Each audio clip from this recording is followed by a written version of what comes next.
everyone. It is so nice to see you all. Well, welcome to the Johnson School of Business Club Speaker Series event.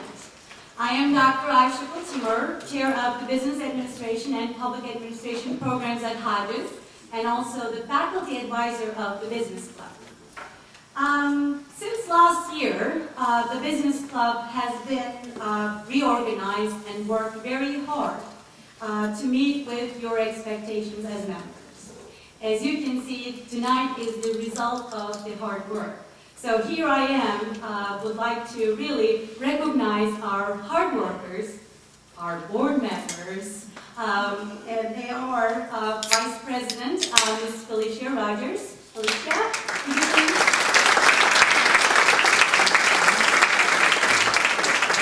Our Secretary, Ms. Katie Rhodes. Katie, where are you? Our Treasurer, Caroline Bonnet. I don't think she's here, but she really deserves applause.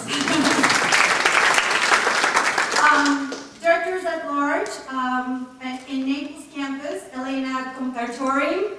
Elena, where are you? And Sandy Lane from Fort Myers campus. And our alumni representative is Mark LaPera. But we also have our continued supporters, and that is the Dean of Student Services, Dr. Marsha Brooks, and also Mr. Jeff Moser over there. Thank you for their support and help. Let me just give you a little bit more information about the Business Club at Hodges. We meet monthly basis. Every third Thursday of the month is our regular monthly meeting. What we do is that usually we have a guest speaker, and we start at 5 o'clock, and our guest speaker is coming from the different background, from the corporate world, from the public administration, and we also have faculty as our speaker. So we start at 5 o'clock, and it goes up to 5:50, so you can make your classes. And we have a teleconference between two campuses, Naples and Fort Myers, so it is a great experience to build your network. So we love to see you in those events. So our next meeting is November 18th, next week, and we will be hosting Miss Sally Jackson from the Lee Memorial, and she'll be talking about healthcare and healthcare career. So it's going to be a really good topic, and we love to see you there. Now it is my pleasure to introduce you to the Dean of Johnson School of Business, Dr. Fred Merriam.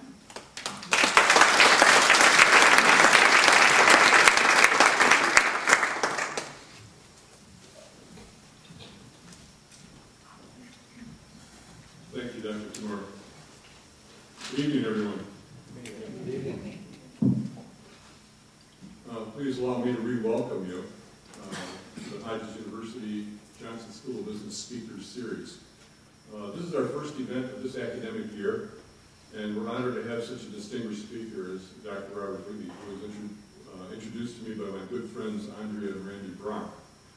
By the way, Randy Brock was just recently re-elected as a Vermont State Senator, so he's still basking in the cold weather up there in Vermont, but hopefully we'll see him soon. Dr. Levy will be properly introduced in a few minutes by Felicia Rogers. Thank you for all attending tonight. I'd like to recognize someone who just kind of walked in the door at the last minute, our namesake, Dr. Earl Hodges.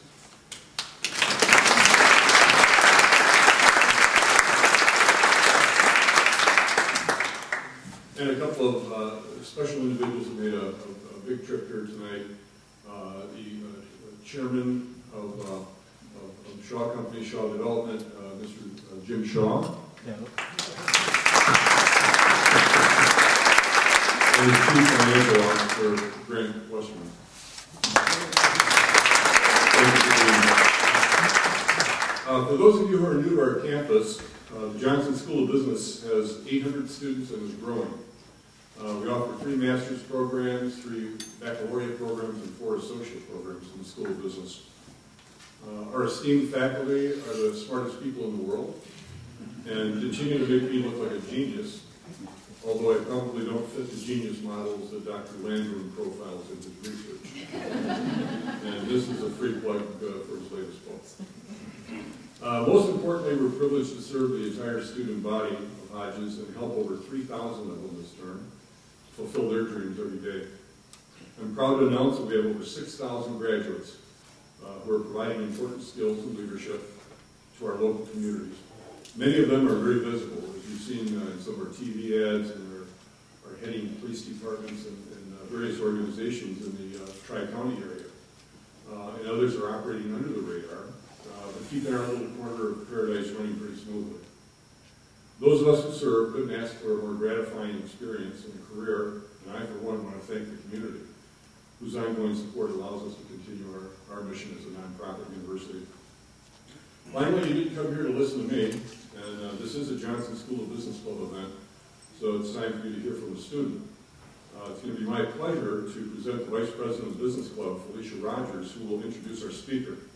I'm also proud to announce that Felicia was recognized with the Johnson School of Business Leadership Award this past Sunday for her work in re-energizing this important student club. Felicia?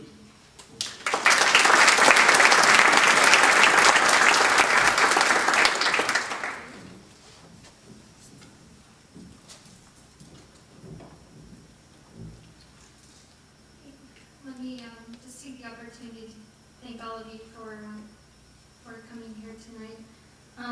It's my great pleasure to introduce Dr. Bob Levy to you guys tonight. He is the current chairman of the board of directors at the CATO Institute, which he actually joined the CATO Institute in 1997.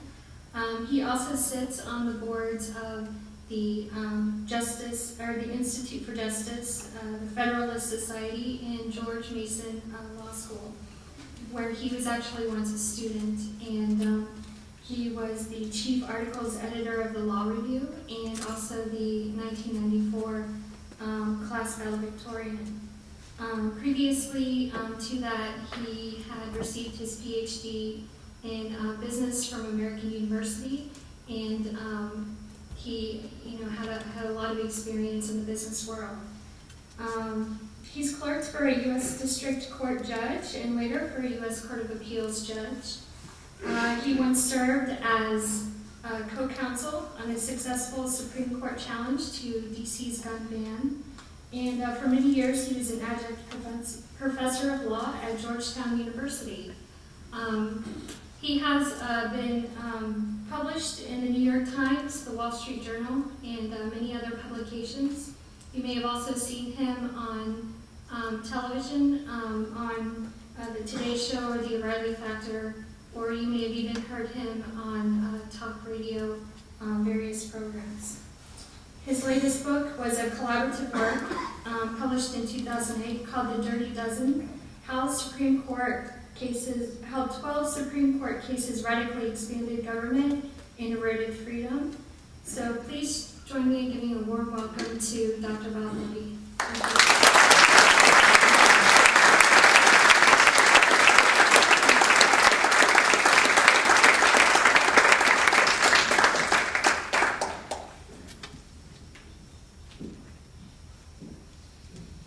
Thanks very much. It's great to be with you. I am a lawyer and a Neapolitan, so I get to tell you a lawyer story and a Naples story. So the lawyer story goes like this. You may have heard over the internet that the Al-Qaeda has announced that they have kidnapped 100 lawyers. And they further said that if the United States doesn't get out of Afghanistan within a month, they're going to begin releasing lawyers.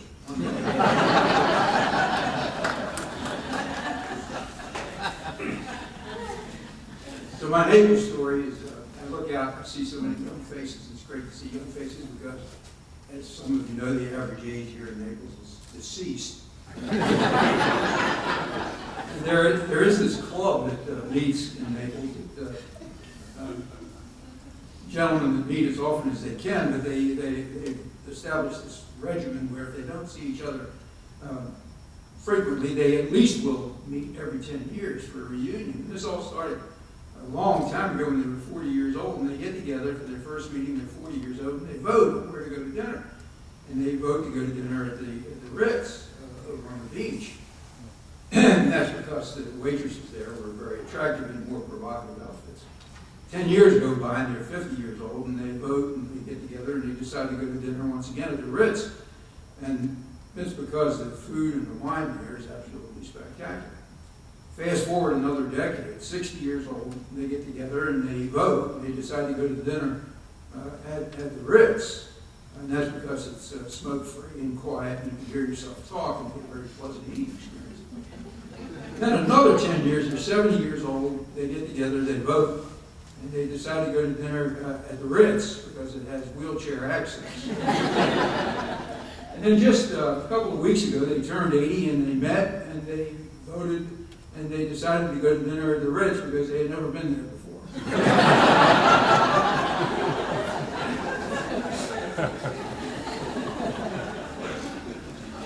For those of you who are my age, know that this story is just a little too close to the truth. Well, today I'm going to talk about constitutional relevance in the age of Obama, highlighting the constitutional implications of several topics in today's news: health care, campaign finance reform, guns, and same-sex marriage. Before I do that, however, I want to present some sort of background, a theory of the matter, and a few comments on how liberals and conservatives and libertarians look differently at the Constitution. And then after I've set that framework, we can turn to some of these current events. Now, when I speak of libertarian, most of you are familiar with liberals and conservatives. When I speak of libertarians, I'm not talking about the Libertarian Political Party.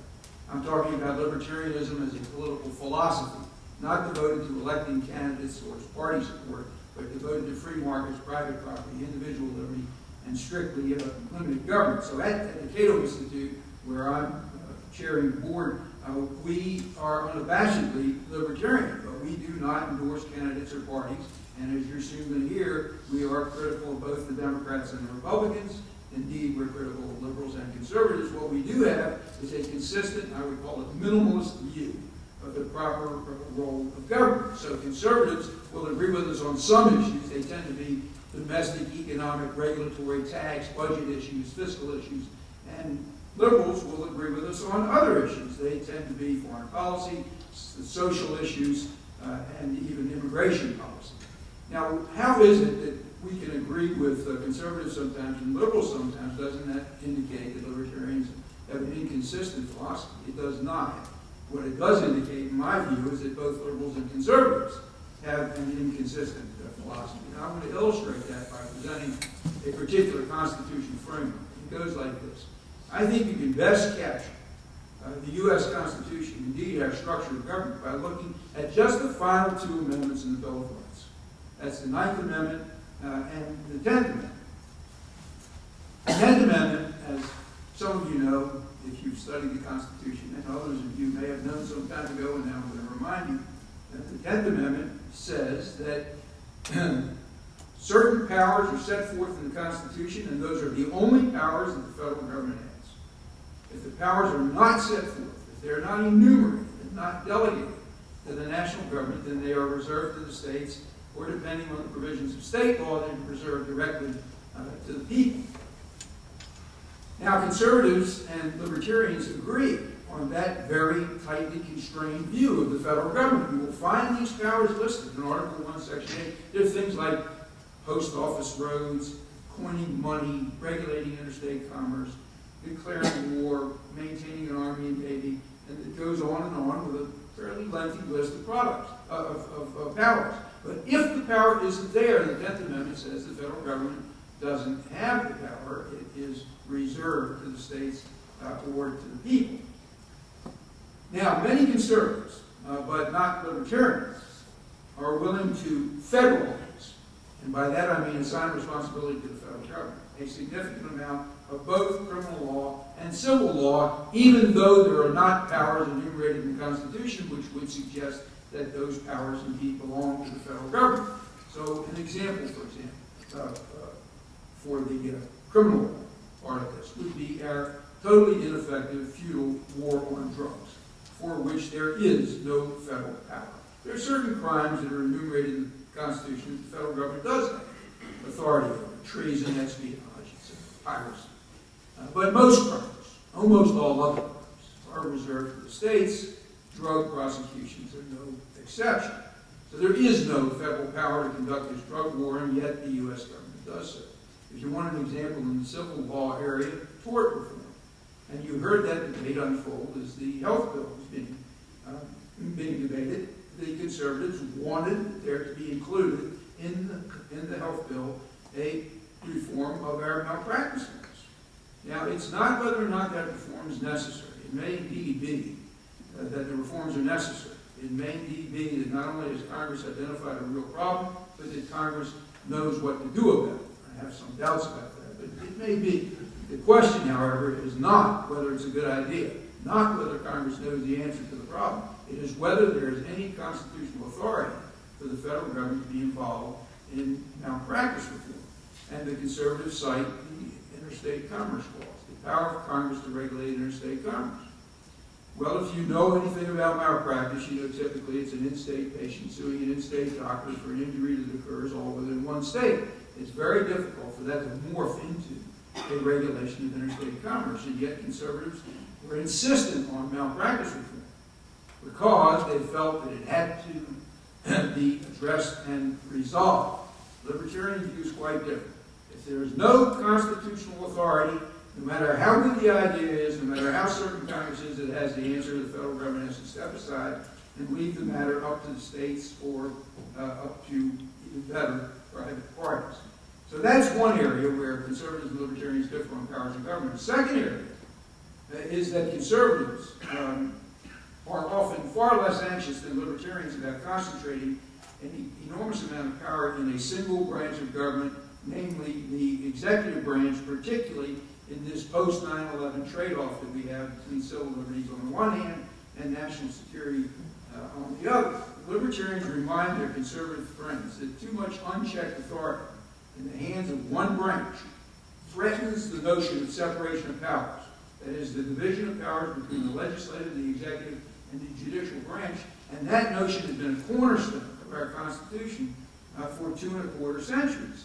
So the executive branch may not, contrary to the wishes of the, sorry to say, George W. Bush administration, the executive branch may not unilaterally decide what the rules are going to be, because that is not an executive function, it's a legislative function. And while the executive branch may prosecute infractions, it may not determine guilt or innocence. That is a judicial function.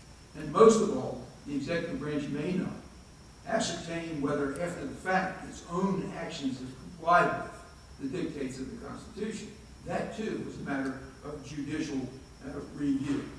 So that's the powers of government perspective grounded on the 10th Amendment and the separation of powers doctrine. I mentioned to you the 9th Amendment. The 9th Amendment, again, as some of you will recall, does not talk about powers. It talks about rights. And specifically, the 9th Amendment says that the enumeration of certain rights in the Constitution doesn't mean that those are all the rights we have. We have lots and lots of other rights that were too numerous to even list. These are rights that we had before the Constitution was even written and that we retained. Indeed, they're rights that we had before governments were even formed. And that provision, that 9th Amendment, saying that we have all these unenumerated rights, and it imposes another powerful discipline on federal behavior, because what it says is that even if the federal government follows the dictates of the 10th Amendment, that is to say, it only exercises the powers that are listed in the Constitution, even if the federal government limits itself to those powers, the 9th Amendment says, in exercising those limited powers, you may not do so in a manner that violates our rights, and the 9th Amendment instructs, if you want to know what rights cannot be violated, it's not just the ones that are listed, like freedom of speech, religion, freedom of the press, protection against unreasonable searches. It's those, but it's not just those. It's lots and lots of unenumerated rights as well, which in the libertarian view, for example, would include the right to gamble, or for that matter, the right to smoke marijuana. Now, if you want to really capture the essence of this constitutional structure, think about the 9th and 10th Amendments as being exactly opposite one another. The 10th Amendment says the power isn't there, the government doesn't have it. The 9th Amendment, just the reverse. Merely because the right isn't there in the Constitution doesn't mean that we don't have it. We have lots of rights that existed before the Constitution was written, indeed before governments were formed. So if you wanted to identify a single constitutional provision that distinguished libertarians from conservatives, it would probably be the Ninth Amendment. The conservatives treat the Ninth Amendment, and here I use former Judge Robert Bork's memorable term, as an inklaw.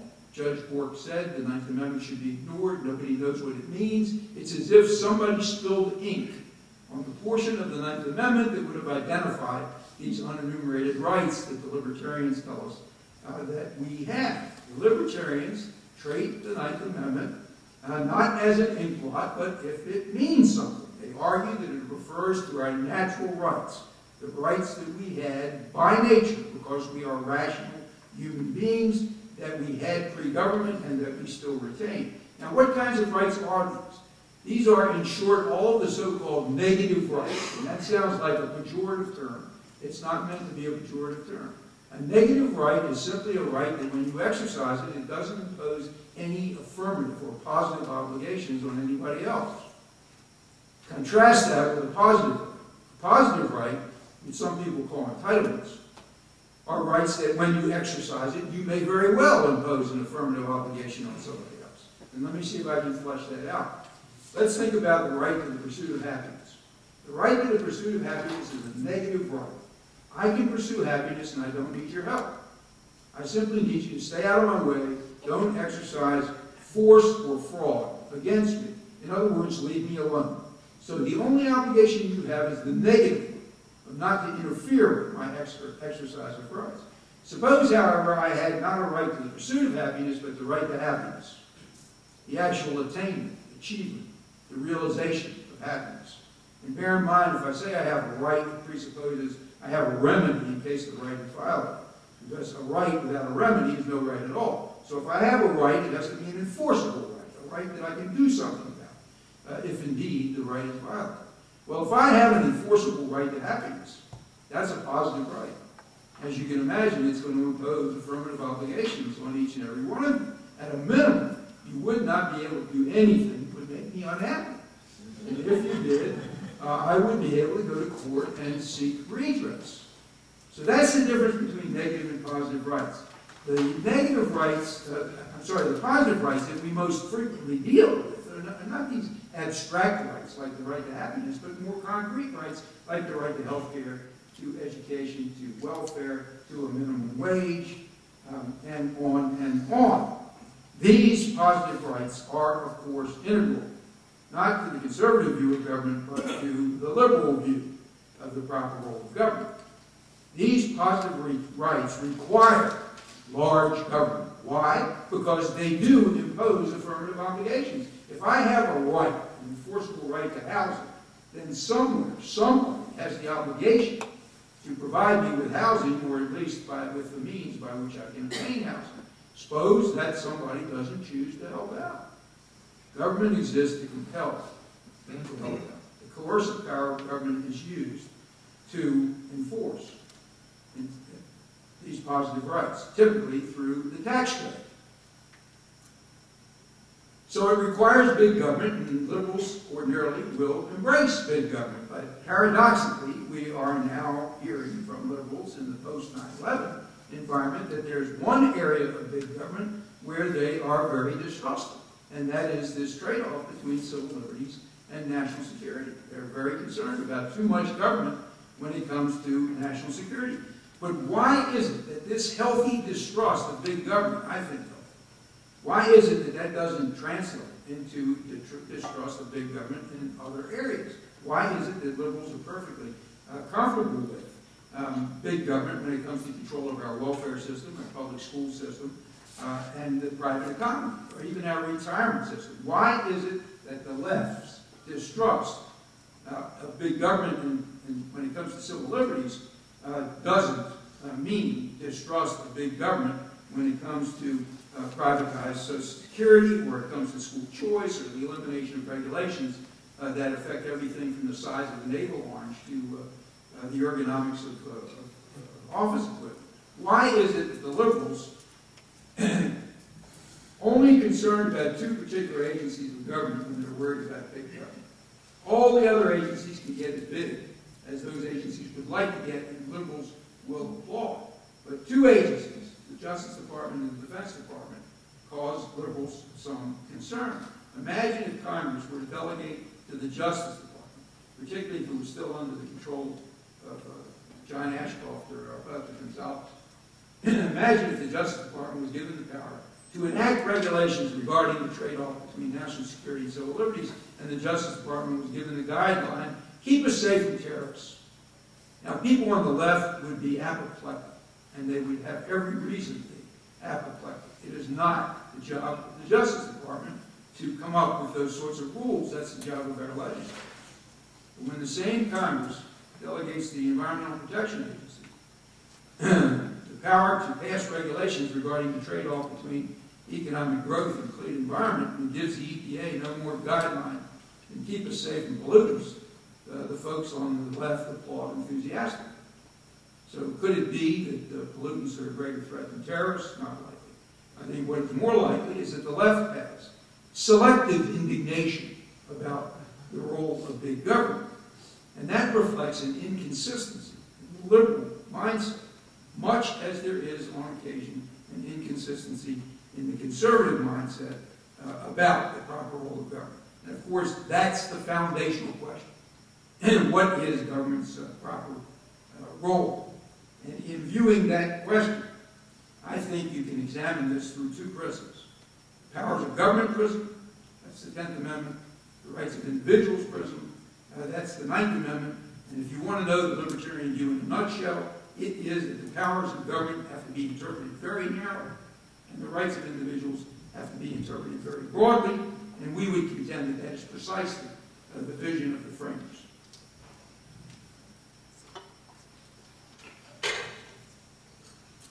So that's a mouthful and some background. And now let's see how this theoretical framework plays out in the real world context of 3 or 4, depending on time, hot button issues.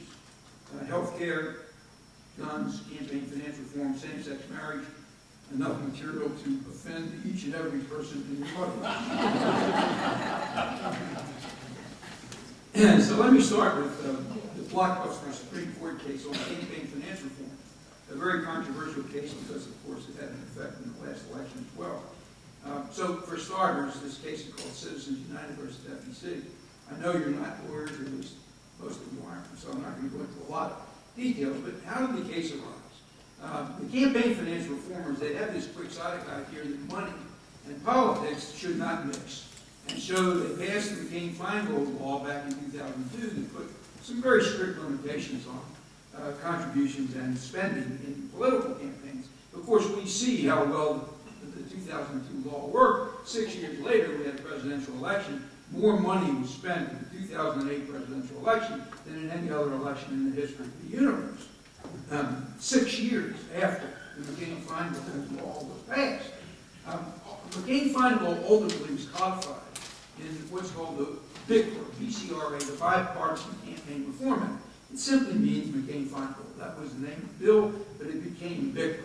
And BICRA was, I think, inexplicably upheld by the Supreme Court in a 2003 case called McConnell, as in Mitch McConnell, the Senate now, head of the Republicans in the Senate. McConnell versus FEC, 2003. And the court decided in that case, the McConnell versus FEC case, that political expression, at least some forms of political expression, are entitled to less First Amendment protection than Klan speech, than pornography, or than flag burning. Each of those three things is constitutionally protected, as it ought to be in my view.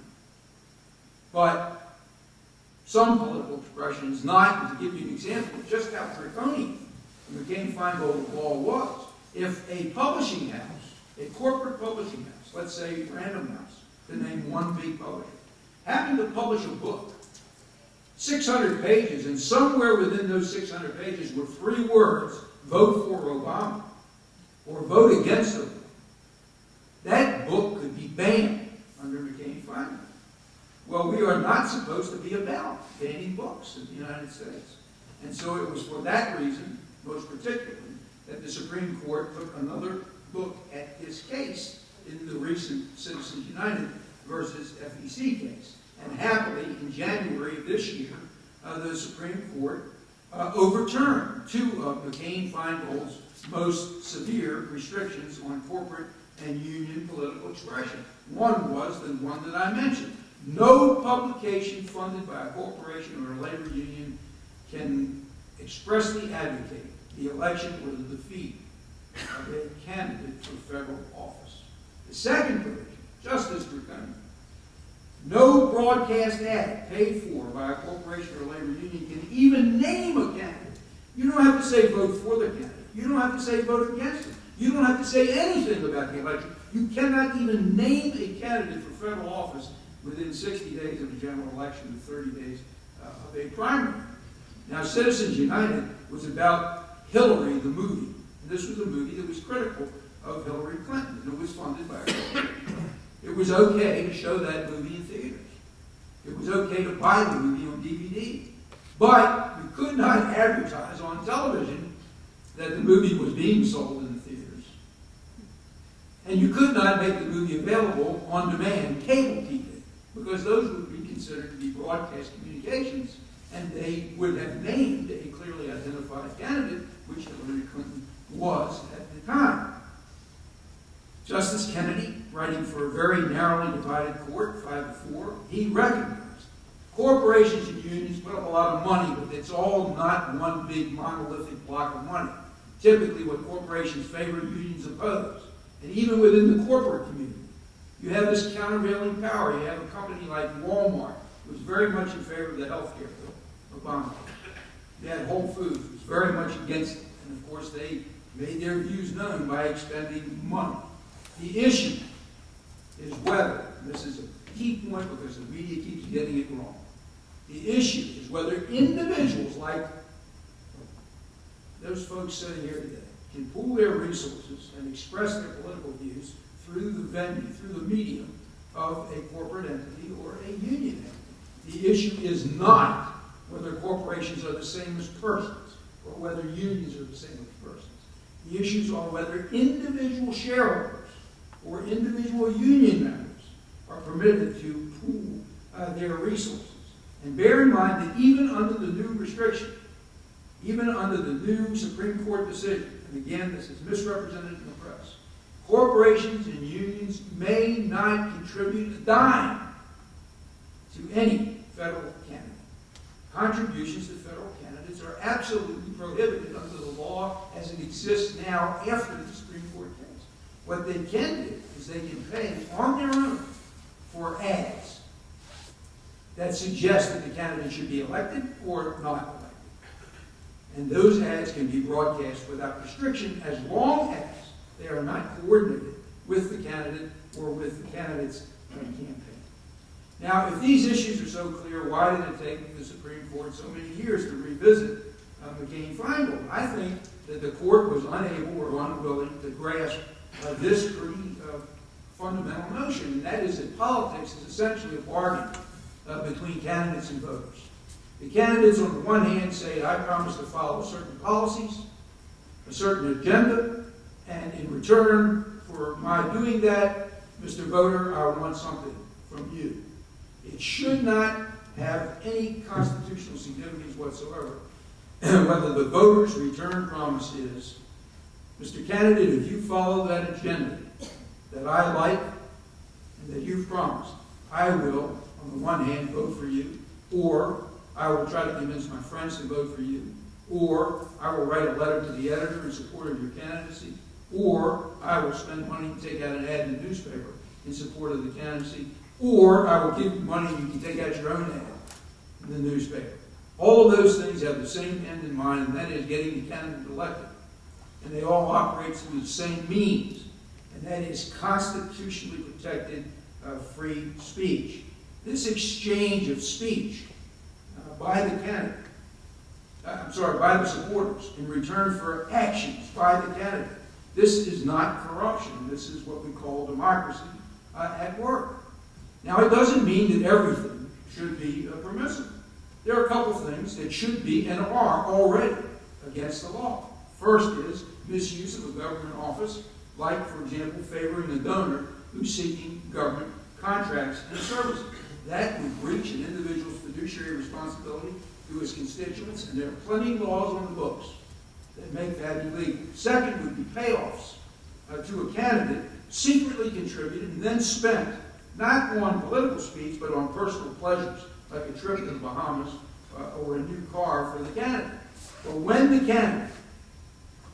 candidate receives this money and puts it in a segregated fund that can only be used for political speech, that is expression that's protected by the First Amendment. It is not corruption. The First Amendment is not a loophole. It does not allow treating advocacy as if it were a bribe. Now, does that mean there is going to be this big problem when corporations and large unions exercise improper influence on the political process? And if it's a problem, what should we do about it? Well, bear in mind that the largest corporations are corporate investors are pension funds and mutual funds. They consist of individual employees and investors who are pooling their resources. These individuals have varying degrees of wealth, and if you really want to tilt the playing field in favor of the rich, then prohibit these less wealthy individuals from pooling their resources. Currently, there are no limits on how much George Soros or Mike Bloomberg or Bill Gates can spend of their own money on political advertising. Their expenditures are unlimited. So why shouldn't you and I and a few thousand others be able to match them, or at least try to match them, by joining forces through an entity such as a corporation that expresses the policy preferences that we favor? Why should a corporation or a union be any different than a partnership or an LLC, or for that matter, just a club? It's true that politicians will occasionally place their self-interest ahead of their duty to their constituents. Our system is not perfect. But however imperfect it is the system that the Constitution established, and it's better than the alternatives that have been suggested. Government has rarely been able to prove actual corruption from campaign contributions. When there's proof, there are lots of laws on the books to prosecute that kind of corruption. But instead, to justify these kinds of restrictions that we now have on campaign expenditures, the government insists we must prevent not corruption, but the appearance of corruption. And that's not going to work. Mere suspicions on no basis for ignoring the Constitution. And you will note that half of our states have minimum campaign finance restrictions in their state elections, and those states are certainly no more corrupt than the states that have rigorous campaign finance restrictions. There is an underlying real reason why these restrictions exist. It is not to prevent corruption. It is not to prevent the appearance of corruption. It is to protect incumbent politicians. That's the purpose. You restrict ads, and you will restrict the ability of upstart challengers to defeat current office holders. So, the proper answer to these large expenditures, and indeed they are large, the proper answer to large expenditures for speech is more speech. Or ultimately, if we as a society determine that the system is indeed corrupt, if it does foster political favoritism, then the answer is a constitutional amendment. We cannot treat the First Amendment as if it's written on tissue paper. And as for money, money is just a symptom of this problem. The real underlying problem is that overweening government has wormed its way into nearly every aspect of our lives, and we have this pervasive regulatory and distributive state that creates huge incentives for profiteering. No wonder so many people go running to Washington, D.C. seeking favors. It's because government has lots of favors, lots of goodies to dole out. So if there's a big money problem, it's because there's a big government problem. And if you want to resolve that problem, cut government down to size, eliminate the influence, or at least minimize the influence of big money, and we can get government out of our lives and out of our wallets. Now let me turn to the moral and constitutional case for same-sex marriage. And this will, I think, give you a real clear indication of the difference between libertarians and, on the one hand, conservatives, and the other hand, liberals. When I talk about campaign finance, the libertarian position is congruent with the conservative position. When I talk about same-sex marriage, the libertarian position, as you will soon see, is congruent with the liberal position. So why do I argue that there should be a right to gay marriage? Now, bear in mind, I'm not advocating gay marriage. It wouldn't be my cup of tea. It's not an issue of whether gay marriage is a good thing or bad thing. The issue is whether you have a right to engage in a same-sex marriage if you wish to and your partner wishes to. So Thomas Jefferson set the stage in the Declaration of Independence, and this is what he wrote, quote, "To secure these rights, governments are instituted among men." That's it in a nutshell. The primary purpose of government is to secure individual rights, which includes preventing some people from harming others. So here's the threshold question when you want to know whether government should be intervening. The threshold question is whose rights are being violated, and therefore must be secured by government action. And the answer, in my view, when it comes to same-sex marriage, is that nobody's rights are being violated. No one is harmed by the union of two consenting gay people. And even if you could show, and the evidence on this is disputed, that heterosexual marriages are vital for child rearing, that fact would have constitutional significance only if you could also show that allowing gay marriage somehow diminishes or reduces the quantity of heterosexual marriage, and of course that is not the case. And in fact, there is even evidence that gay marriage could yield some unique benefits. There was a witness, you know, there's a famous case going on now in California called Perry v. Schwarzenegger about overturning Proposition 8, which was a ban on same-sex marriage. And a witness for the state, now this is a witness on the opposite side that I'm on, a witness for the state in that case testified that legalization of same-sex marriage would mean, and these are quotes, fewer children in state institutions, lower divorce rates and promiscuity, increased wealth, reduced government social costs, and less anti-gay discrimination by private parties who might otherwise feel justified if government itself is engaged in discrimination. That's a witness for the state who testified to that. Here's the real question. Why should government at all be involved in the marriage business? You know, for most of Western history, marriage was a matter of private contract between the betrothed parties and maybe their families. And I think marriage today could and should follow that same tradition. There should be a private arrangement requiring little or no government intervention. So some religious or secular institutions would recognize gay marriages, others would not. Still others might call them something different, like domestic partnerships. Join whichever group you want. No one would be required to join any group.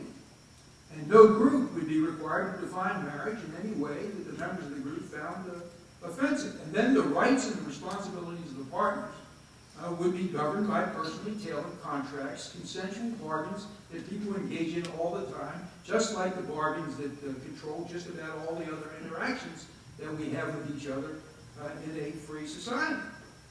Now, the response is, well, doesn't government really have to define marriage for purposes of various laws that grant benefits or dispense or impose obligations that are based on marital status? Well, government has indeed done that. It has interceded, enacting more than 1,000 federal laws, dealing mostly with things like taxes or transfer payments, and an untold number of state laws dealing with questions of child custody and inheritance and property rights. The important constitutional point is this: whenever government does decide to do that, whenever it imposes obligations or dispenses benefits, the Constitution says that government may not, now I'm quoting from the 14th Amendment, deny to any person within its jurisdiction the equal protection of the laws. Now, yes, government does discriminate among its citizens all the time. Some of you may know that in the 1920s, 38 states prohibited white people from marrying black people. And as I think all of you know, until 1954, all of the states were allowed to operate segregated schools. Thankfully, the Supreme Court invalidated both the restriction on interracial marriage in a case called Loving v. Virginia in 1967, and school segregation in the famous case of Brown v. Board of Education. So government does intervene. Instead, with respect to gay marriage, we have a system that makes little or no sense. Child molesters can get married. And wife beaters can get married. And child support scofflaws can get married. Even prison inmates can get married, but not gay people. Most states have implemented what I think is an irrational and unjust system that provides significant benefits to just married heterosexuals, but it denies benefits to male and female couples who have enjoyed a loving and a committed and a mutually reinforcing and faithful relationship for decades. It's not the way it has to be. Government benefits triggered by marriage could just as easily be triggered by other objective criteria, leaving the definition of marriage in the hands of private institutions. Well, how is it possible for government to grant benefits or impose obligations without defining marriage? Well, we just had an example of it when the Senate Homeland Security Committee voted to extend employee benefits to same-sex partners of federal employees. And the qualifying criteria, and this could just as easily apply in the case of all marriages, heterosexual or homosexual, the qualifying criteria is that the parties have to submit an affidavit identifying the two persons that are involved and certifying that the partnership is intended to be exclusive within a common residence and having shared responsibilities. And even private sector employers are doing the same thing.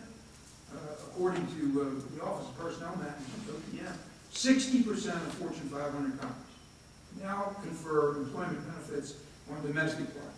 So it isn't necessary to key those benefits to a government definition of marriage. Gay individuals are entitled, under the Constitution, the same legal rights and the same respect and dignity that's afforded to all other individuals. Now, switching from the Equal Protection Clause to the Second Amendment, the right to bear arms, a case that is near and dear to my heart because I represented Mr. Heller in that case in the District of Columbia versus Heller, which we filed back in 2003 on behalf of 6 law-abiding Washington, D.C. residents who wanted to possess functional firearms to defend themselves where they live and where they sleep. So Heller was not about machine guns or assault weapons. It was about ordinary garden variety pistols. And the plaintiffs in the Heller case did not ask to carry their weapons out on the streets of the nation's capital. This was a much simpler issue about the right to own ordinary garden variety handguns in the home for self-defense. This issue of carrying outside the home is a question that's going to have to be litigated, but it is a more complicated question, and it was intentionally postponed for another day. The Heller case is very simple. A handgun in the home for self-defense. As you may know, off and on over the years, Washington, D.C.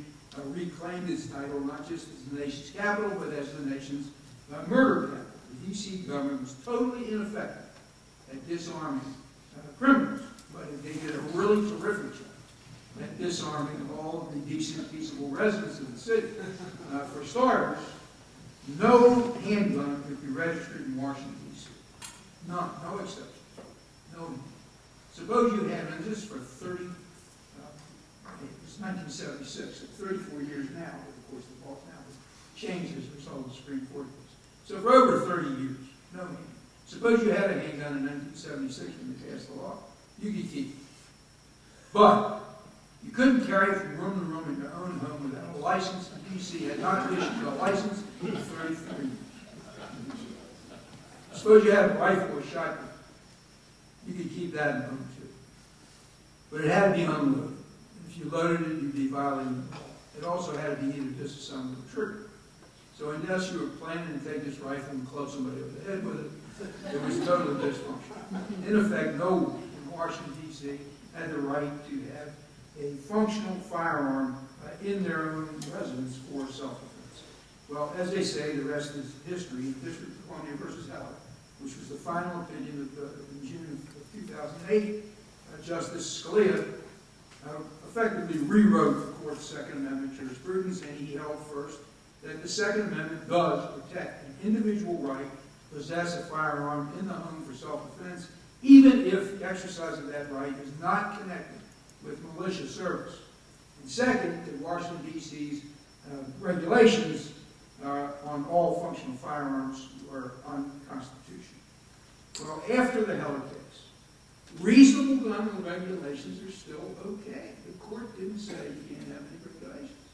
But an across-the-board ban on all handguns in all places, for all residents, at all times, for all purposes, that isn't reasonable. In fact, it's not a regulation at all. It's an out-and-out prohibition, and the Heller case says it's not permitted.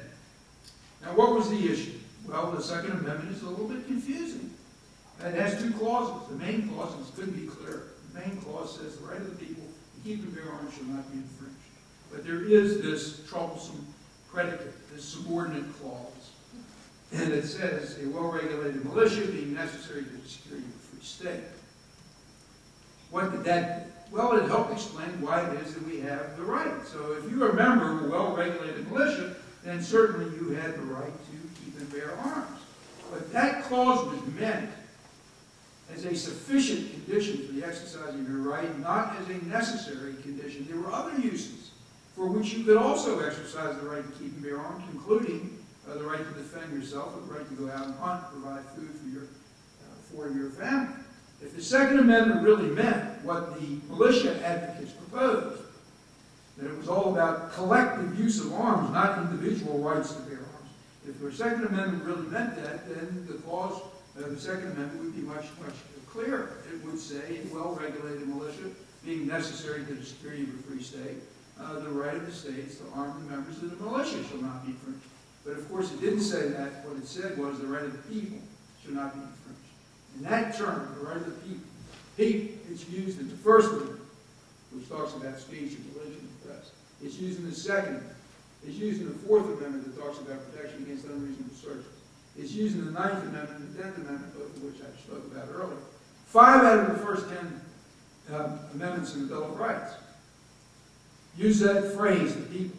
And of course, it means the same thing in every one of those provisions. It means each and every individual.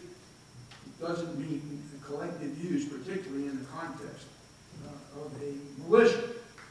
Consider the placement of that phrase, the people. It's within the Bill of Rights, the section of the Constitution that deals with individual rights, not with rights of states, powers of government. As a matter of fact, the Second Amendment not only wasn't intended to be for the state, it was intended originally, as some of you know from the study of history, as a protection against the state.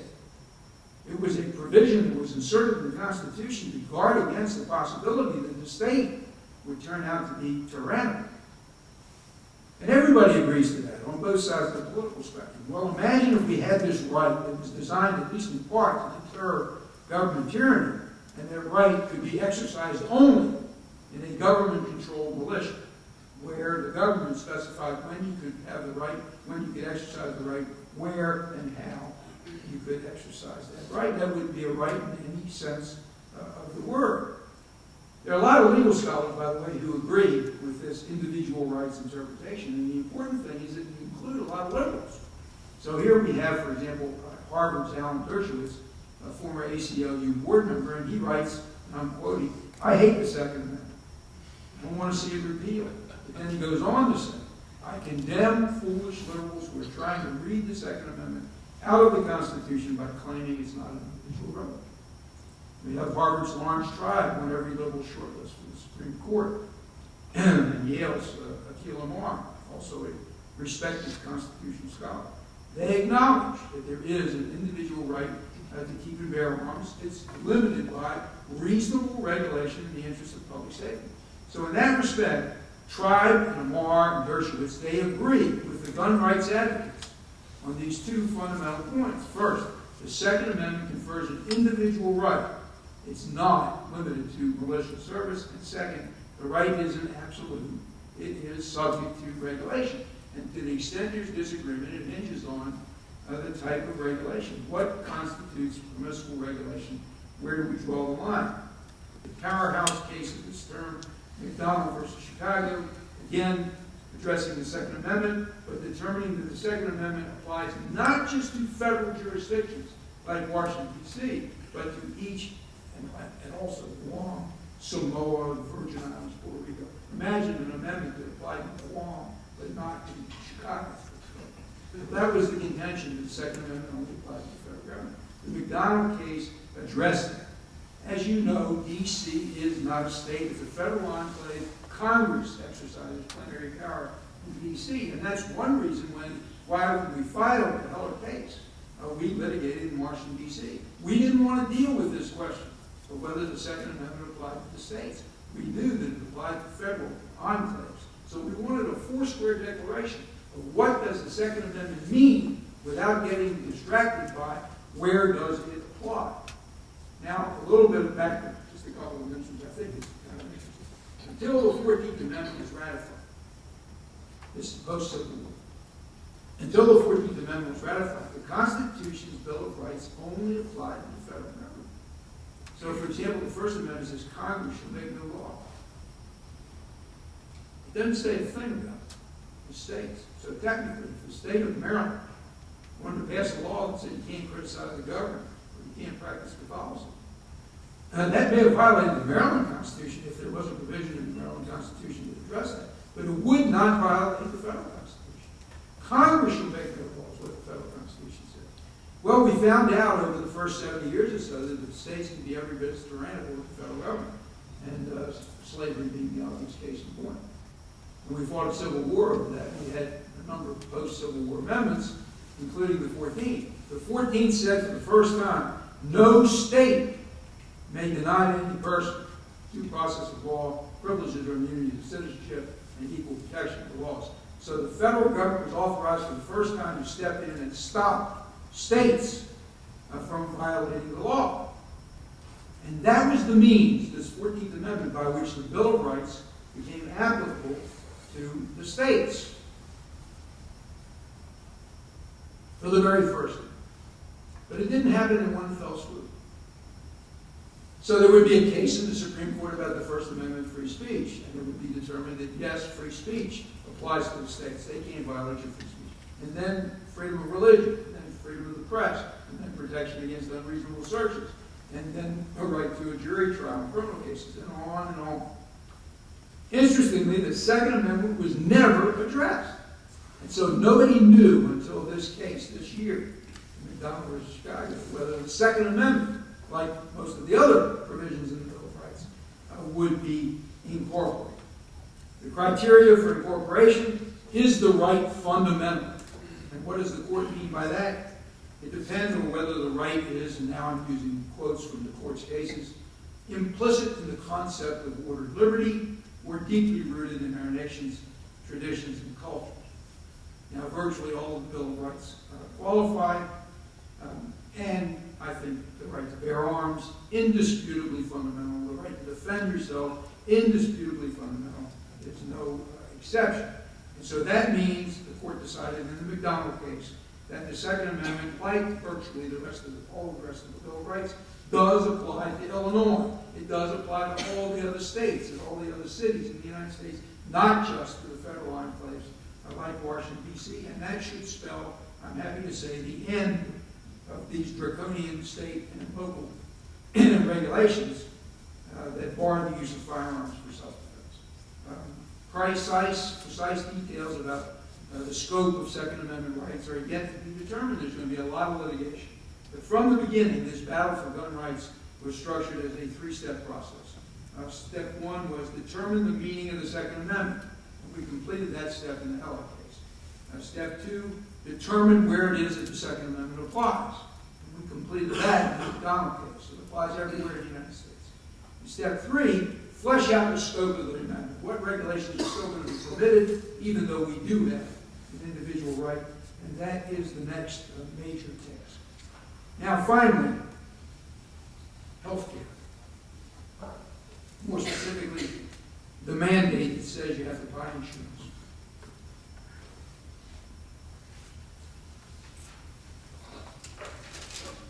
What is this mandate and why is it supposedly necessary? It's the centerpiece of Obamacare, the centerpiece of the Democrats' health care bill. And it is specifically an unprecedented legal requirement that says Americans must purchase health insurance whether they want to or not, and if they don't, they will be penalized. President Obama conceded that without this provision, the rest of the health care bill would unravel. And here's why. The health care bill had one critical objective, had lots of objectives, but one was critical, and that was to extend coverage for pre-existing conditions.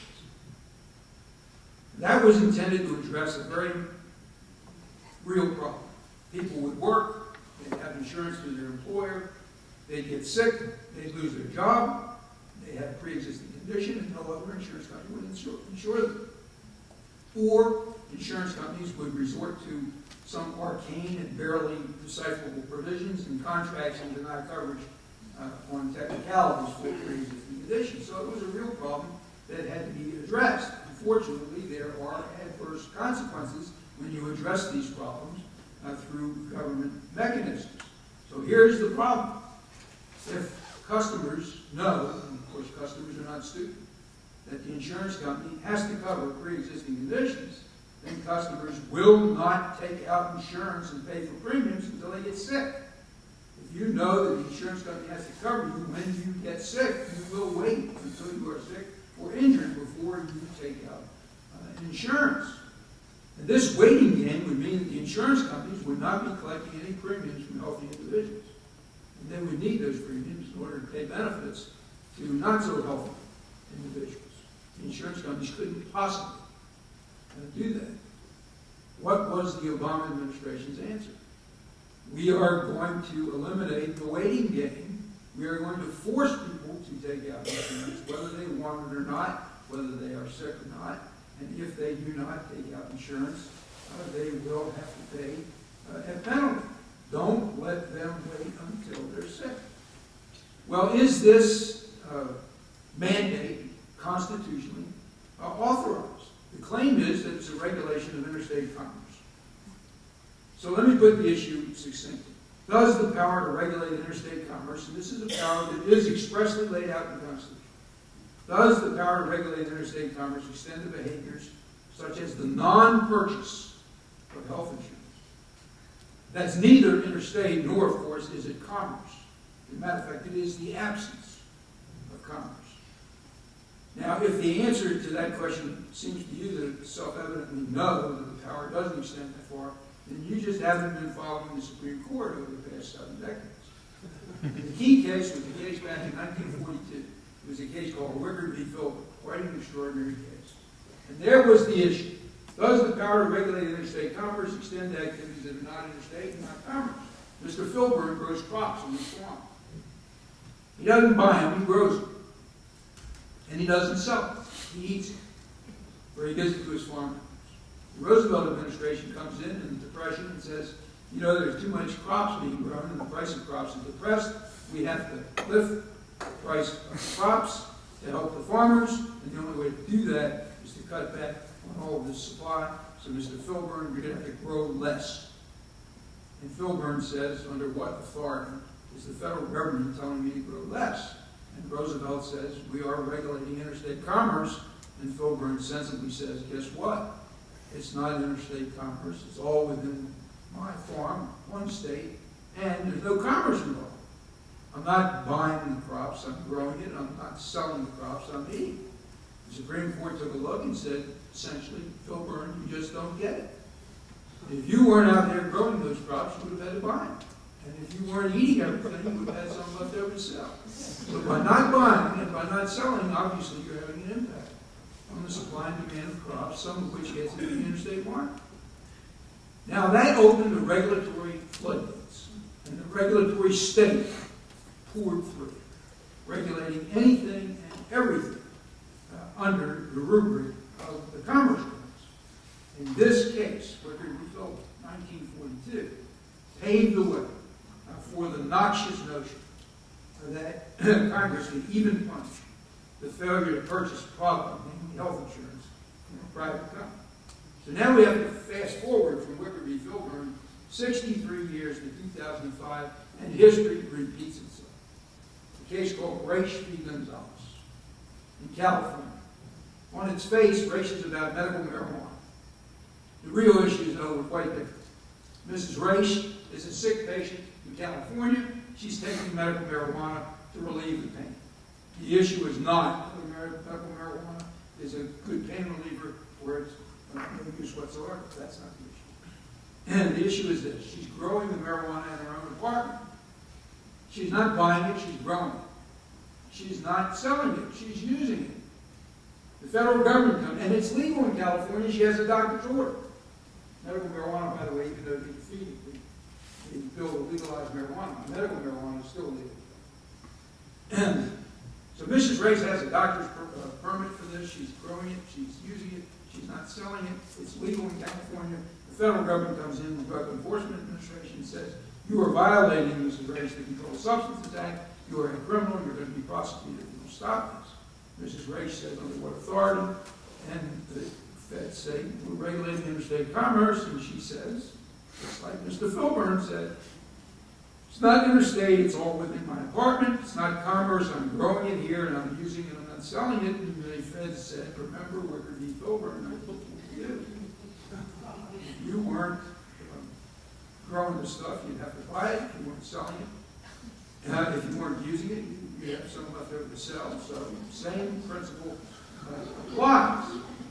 Justice Stevens wrote the 6-3 opinion holding that the Federal Controlled Substances Act is a legitimate exercise of Commerce Clause authority, supposedly because sick patients in California using homegrown marijuana under a doctor's prescription in a state where it's legal might have some substantial effect on the interstate market in marijuana, a market that, as you know, is not supposed to exist.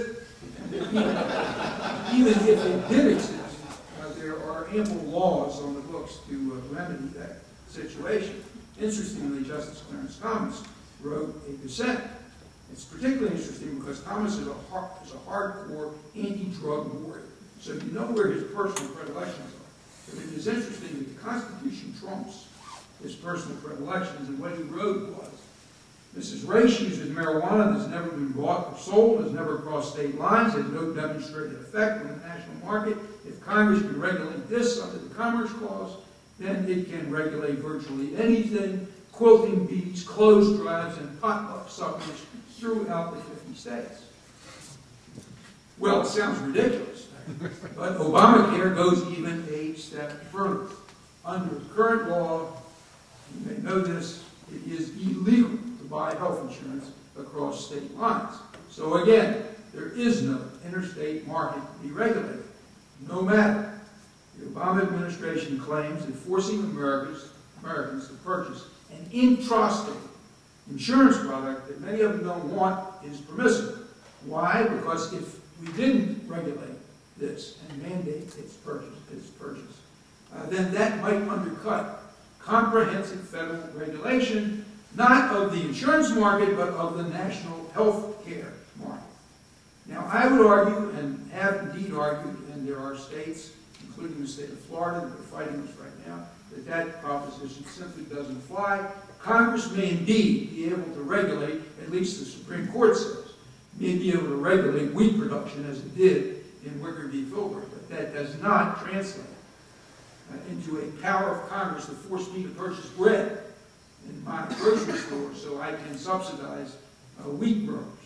And in the same sense, even if Congress can regulate interstate health care, that does not translate in the ability of Congress to require consumers to purchase intrastate health insurance, particularly when the clear purpose of it is to subsidize these insurance companies. What's the Supreme Court going to say? The plain fact is we don't know. As the lawyers say, this is a matter of first impression. To my knowledge, this issue has never been argued in courts prior to Obamacare. When it was last considered, and this was in the context of Hillary Care way back in 1994, here's what the CBO said, the Congressional Budget Office, quote, a mandate requiring all individuals to purchase health insurance would be an unprecedented form of federal action. The government has never required people to buy any good or service as a condition of lawful residence in the United States. So imagine this hypothetical situation. And it is very close to what's going on with Obamacare. The administration decides that obesity is a really big problem. It goes to the food industry and says, you guys got to stop selling so much chocolate. And the food industry says, we're going to lose a lot of money if we stop selling soccer? Obama says, well, don't worry about that, just raise the price of celery. We'll recoup whatever it is you lose on chocolate sales. And the food industry's response, of course, is the people are not all that wild about celery at the existing price. So what makes you think that we're going to be able to recoup at the higher price? And Obama's response is, don't worry about it. We're going to force people to buy celery. If they don't buy enough celery, we're going to levy a penalty. And so every family will, to avoid the penalty, buy a sufficient quantity of celery at the higher price, the inflated price, to subsidize you so you can afford to cut back on your chocolate sales. Now, would this mandate to buy celery fly under the regulations of interstate commerce? My answer is it's not constitutional. I must say that our current Supreme Court might disagree, but there's no precedent that dictates the outcome. Not even Booker v. Filbert, not even Ray v. Gonzalez. This insurance mandate would extend the dominion of the federal government to virtually all manner of human conduct, including non-conduct. The Democrats will have, if this succeeds, they will have legislated this new quasi-crime that is the refusal to purchase insurance. And it's perhaps the only crime in our history that can only be prosecuted against people who have money, because there is an exemption for persons below a certain income level. So this is a crime that the poor cannot commit. Only more affluent people can commit this crime. And even worse, the so-called perpetrators of this quasi-crime will have done nothing whatsoever wrong except not buying private insurance that indeed they do not want. Congress's attempt to punish a non-act that harms nobody is an intolerable affront to the Constitution, to liberty, and to personal autonomy, and that can't be altered by calling it health care. In Federalist 45, James Madison wrote about the excessive powers of government. This is what he said. Powers delegated by the proposed Constitution to the federal government are few and defined. Well, that might have been the intent, but it's not what has unfolded over the years. And as I rattle off this abbreviated list, see if you can identify a single power that's authorized by the U.S. Constitution. Today, the federal government immerses itself in matters ranging from control of our public schools to our welfare system, our retirement system, family planning, even aid to the arts. Not a single one of which can be found among Congress's enumerated power, and just as bad, along with its massive enlargement power, the government has selected some, but not all, of our constitutionally guaranteed rights. This is too much power and too few freedoms. It is time to restore constitutional government. That's about an hour's worth, and the last time I spoke this long, a guy came up to me after the election and said, you know, if I only had an hour left to live on this earth, I'd want to spend it with you. Of course, I was pretty flattered. I said, well, you know, that's great, but wouldn't you want to spend it with your family or your friends? He said, nope, you're the only one who can make an hour seem like an eternity.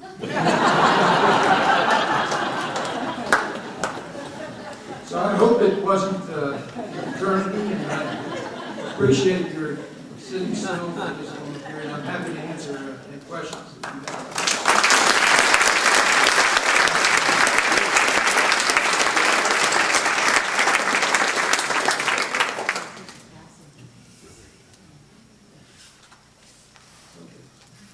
We're going to take a break, and then those of you who do have questions or would like to hear other people's questions are welcome to come back. And I will do the best I can. If we run short of time, I have to dispense with the answers.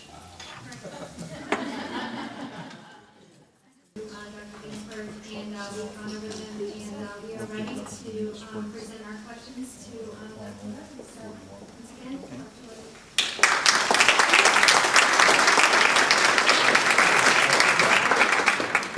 First of all, I'd just like to thank you for attending this event, and I was just very impressed with your ability to articulate all those concepts in a very short period of time. I try to do it over a 15-week period and probably don't do it as effectively and have a lot more time to spend. So I do appreciate that. We collected some questions, some of which I think are relevant to this discussion, some that are fairly simple answers, and I'm going to try to screen some of those out. But the first one that I have really is based on a question that I got from our new professor, Jerry Brescher. And it's about the Nevada legislation, the immigration legislation, and how it really fits with your, when I say yours, I'm talking about the CATO Institute. The Institute's philosophy on the role of government in our society, how the Constitution impacts that. And how do you, we're all aware, I think, of the fact that Nevada enacted a law that would require its own police officers. I'm sorry, not Nevada, but Arizona. Thank you very much. Its own police officers to enforce essentially what is federal law. And, the Justice Department has taken a position that that law is unconstitutional, and now that case is eventually going to work its way to the Supreme Court. What's your view on that? Well, first, we have to divide the answer into two parts. One part in which I feel I have some expertise, the other part I don't. And the part where I don't have expertise is the policy question. That is the law a good idea? That's quite separate from the second question, whether or not the law violates the U.S. Constitution, where I feel like I do have some sense of what's going on. I can say this about the policy issue.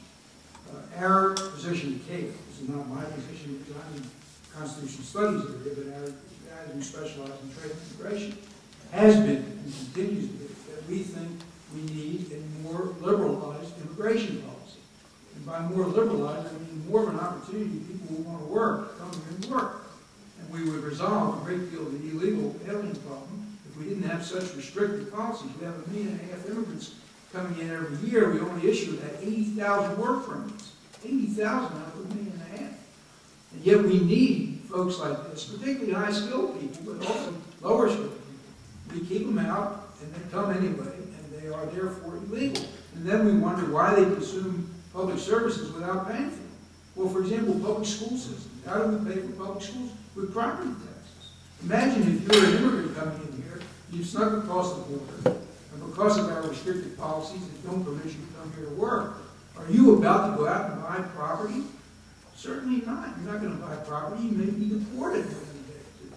So we actually foreclose the possibility that these immigrants will pay the taxes that are requisite to cover their public services.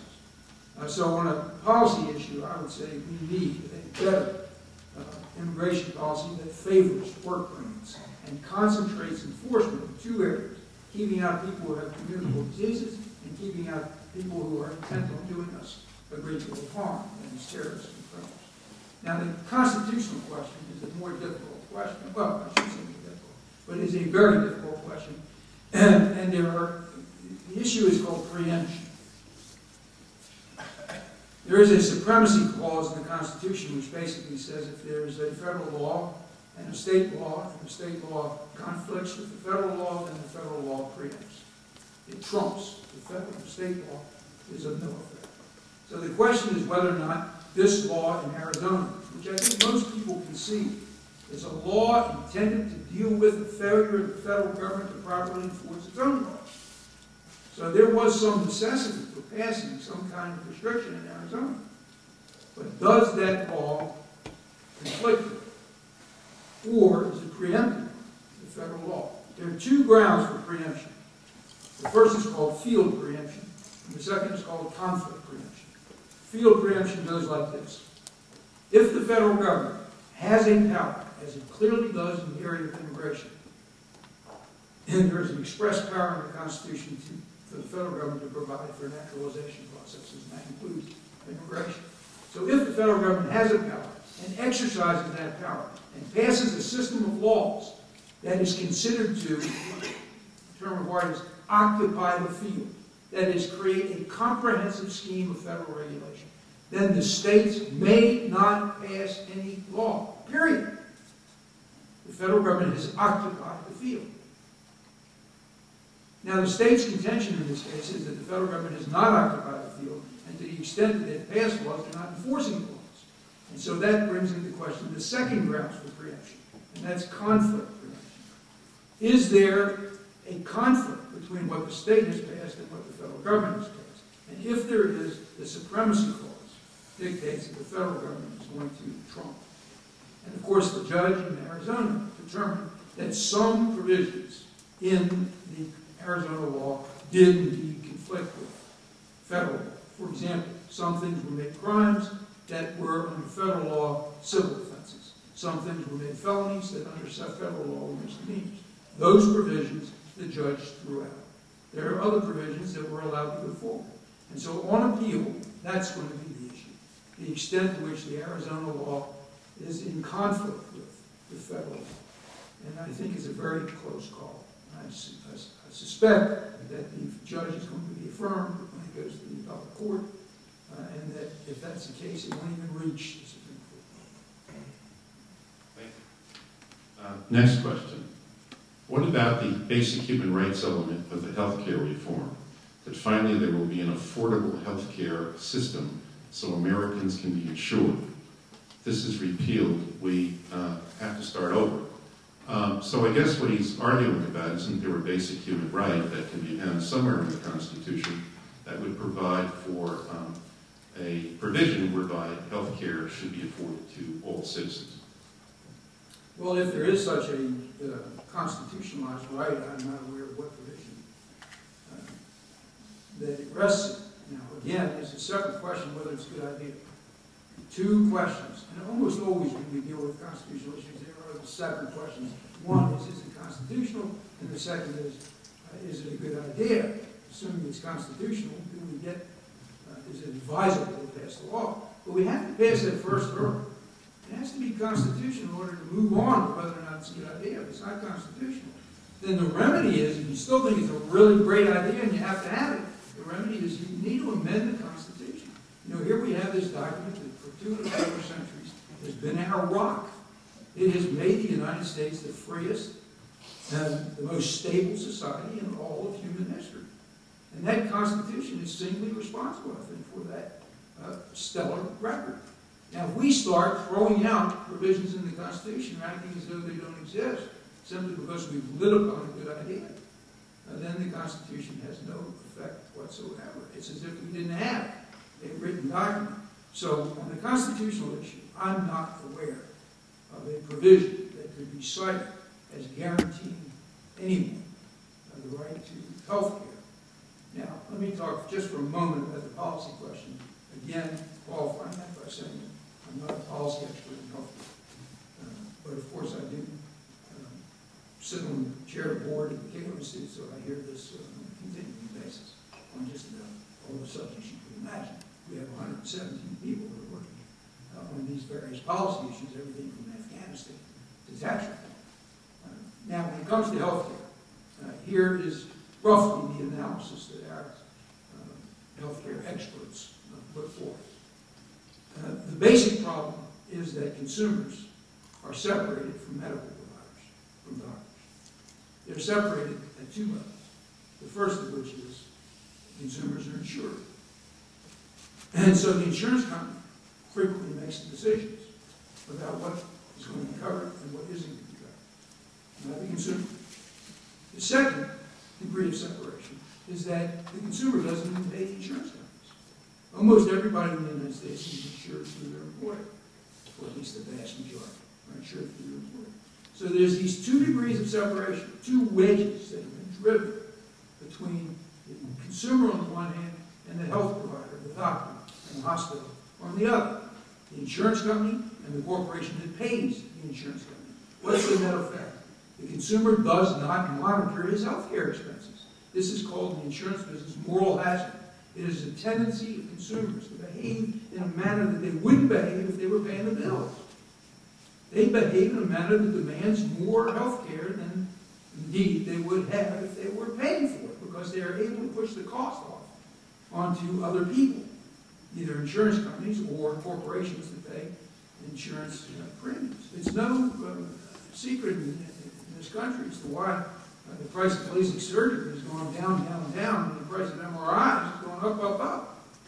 Now, the fact is, laser surgery is not covered by health care insurance, and MRIs is. So if you want to know why we have this medical inflation, why we have medical costs that nobody can pay for, that are unaffordable to a large number of people, it's because of these insurance programs, particularly Medicare, that subsidize services that, in the scheme of things, we cannot afford and become unnecessary.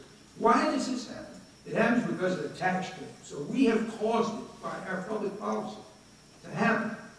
How does the tax code affect it? Well, if your employer pays for your insurance, he gets to deduct that premium against taxable income. If you go out and buy insurance on your own, you can't deduct the premium. And you do not have to report the fact that you get your insurance through your employer as taxable income to yourself. So it makes sense for everybody to be covered through their employer, not to buy their own policy. And that's what creates these dual wages. The insurance company on the one hand and the corporate payer on the other.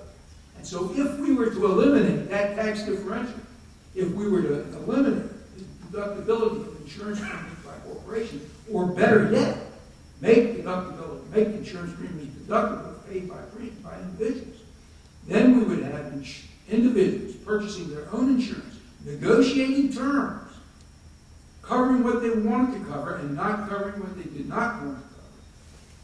And that would allow consumers to monitor the quality and the quantity of their service as much as they do in the purchase of everything else in this country, but not health insurance.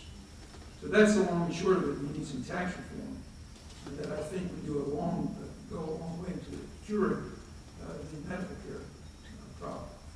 Sorry, just another question.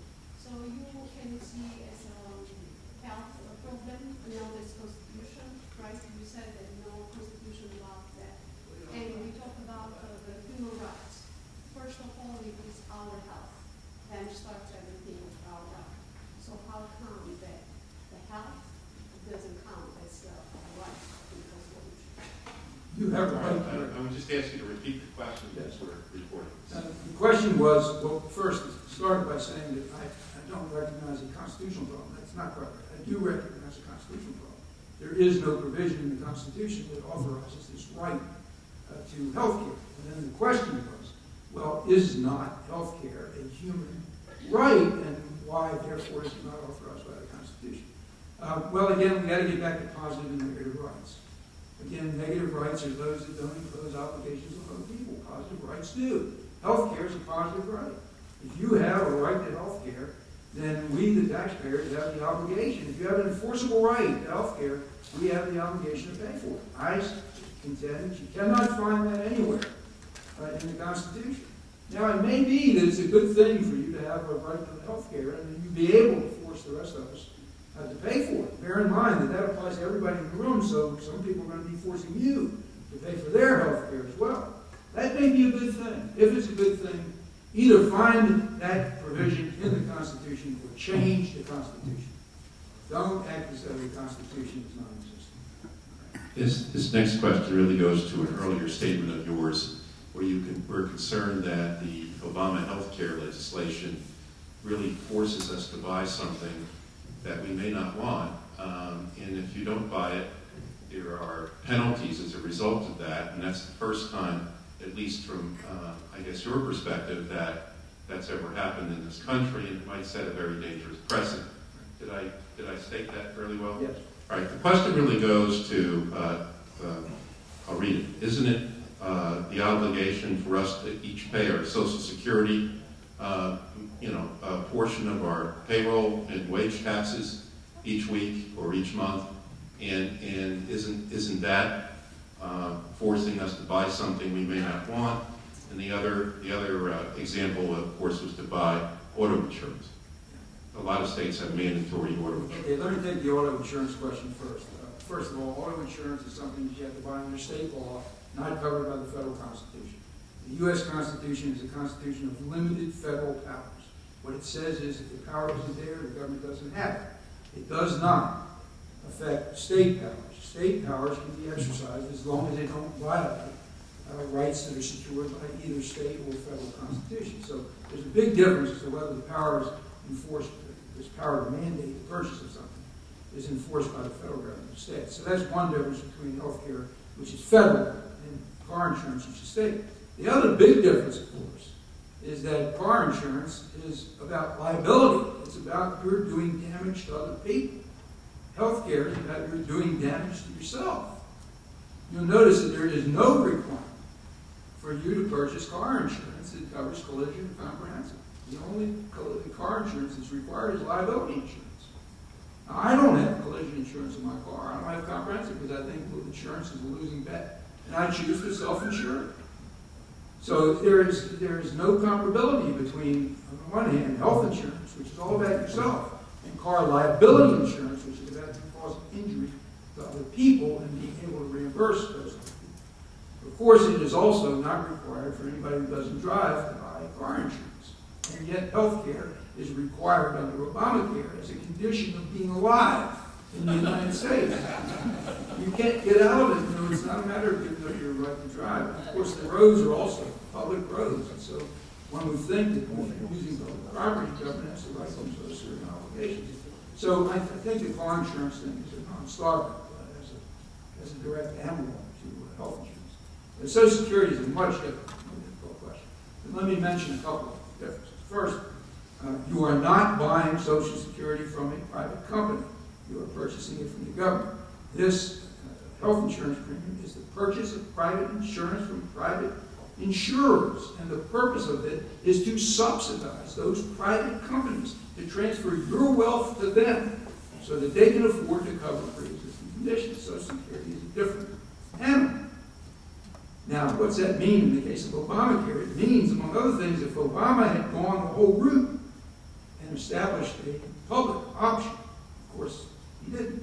If he had, the constitutional questions would have been less problematic for the Obama administration. He could make a much better case if there were a public option that Obamacare is not a whole lot different than Medicare, that Obamacare is not a whole lot different than Social Security, and therefore there would have been no, I believe, constitutional impairment. Now that said, I'm sorry for the long-winded answer, but I have to back up a little. That said, that is, Obama could have claimed that there would be no constitutional impairment because Social Security, if there were a public option, Social Security and Obamacare would be the same thing. You purchase a product from the government. There is, however, this difference. You're not actually purchasing a product when it comes to Social Security. You're simply putting your money into an account, and if you believe the adherence of public Social Security, this is going into some trust fund that you have a claim on. That's really not what's going on. But that's the claim. And so it's not purchasing the product. It's putting your money into a vehicle that later you will have a claim on. All of that said, I think Social Security, too, is unconstitutional. So even if all of what I said about the differences between Social Security and Obamacare, even if they were washed away, I would say Social Security is unconstitutional. And let me just take 2 more minutes to mention how that came about. It was a very famous case in 1937 called Levy v. Davis. And the issue in Levy v. Davis was precisely this. Is the Social Security system constitutional? Now you have to think like a judge. It's not whether Social Security is a good idea. It's not whether it's actually really sound. It's not whether a couple of people in this audience and myself, before getting a check, that's not the issue. The issue is where in the Constitution do you find authority for the Social Security system? And the proponents pointed to the general welfare clause. There's a provision in the Constitution that says, and this, by the way, would be the provision, if you were to make the argument that there's a right to health care, it would be vested in the general welfare clause. I would dispute that, but it's a colorable argument that people have made. What's the general welfare clause say? It says that the government has the right to tax in order to provide for the general welfare.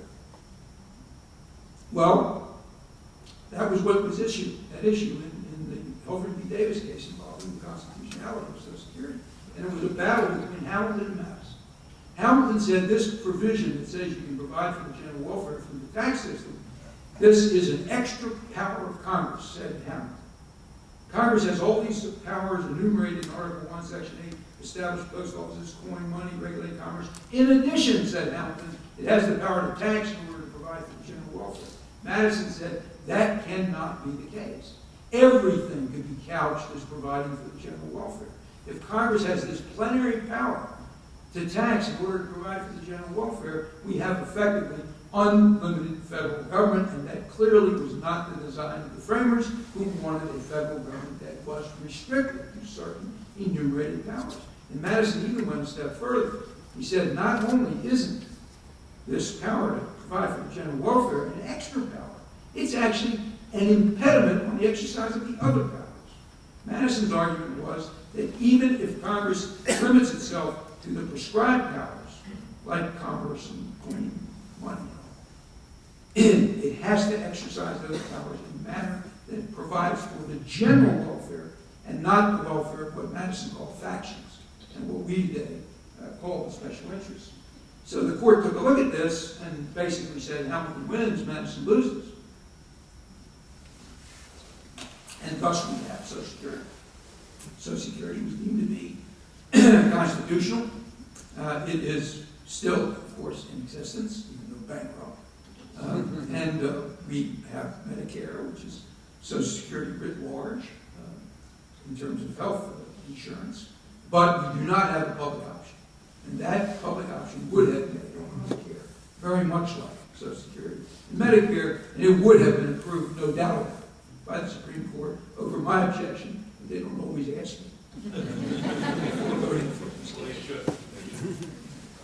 All right, first there's some business. There's a Honda outside with the lights on, license plate N918HP. I suggest you get out there before you have to call someone to start your car. We're now going to the gay rights issue. It was sort of interesting, very interesting actually. Well, if you think that the gay community should not be denied its ability to have a marriage, a union like everyone else, then what about issues like polygamy? Do you think they also are being denied rights under our current structure of government? Well, that's a great question. Not just polygamy, but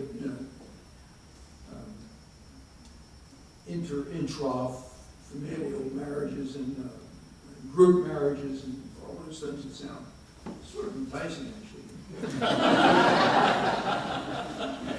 I don't mean that. Here's the principle, because I can't address each and every one of these possibilities. Can you marry several people? Can you get a communal group together to marry? Here is the framework, the constitutional framework. Constitutionally secured rights, and I would argue that the right to same-sex marriage is one such right, because it does not impose obligations on anybody and doesn't violate anybody's rights. Now, constitutionally secured rights are not absolute. So if you read the First Amendment, it says Congress shall make no law infringing on free speech. What can be clearer than that? And yet we have laws against defamation. We have laws against lying and advertising. We have laws against falsely shouting, firing a crowd of theater, inciting to riot, certain forms of political expression, pornography, and on and on. So it says Congress shall make no law, which is crystal clear, and yet we have all kinds of laws. So what's the First Amendment? It means that the Constitution establishes a presumption that we have a right that can't be violated. It's not an absolute presumption, it's a rebuttable presumption. But the burden is on government to rebut that presumption. I don't have to prove that I'm entitled to free speech, or to freedom of the press, or to be protected against the cops banging down my door. I don't have to prove that. Government has to prove that it has the right to pass regulations that would truncate or eliminate my rights. And so that's the case with respect to polygamy or group marriage or any of the others. Or even same-sex marriage. If government can come up with a justification, and that justification has to be 3 rules, and this is what the courts have established, and those 3 rules are, there has to be a compelling interest for the government to regulate against the exercise of the right, number 1.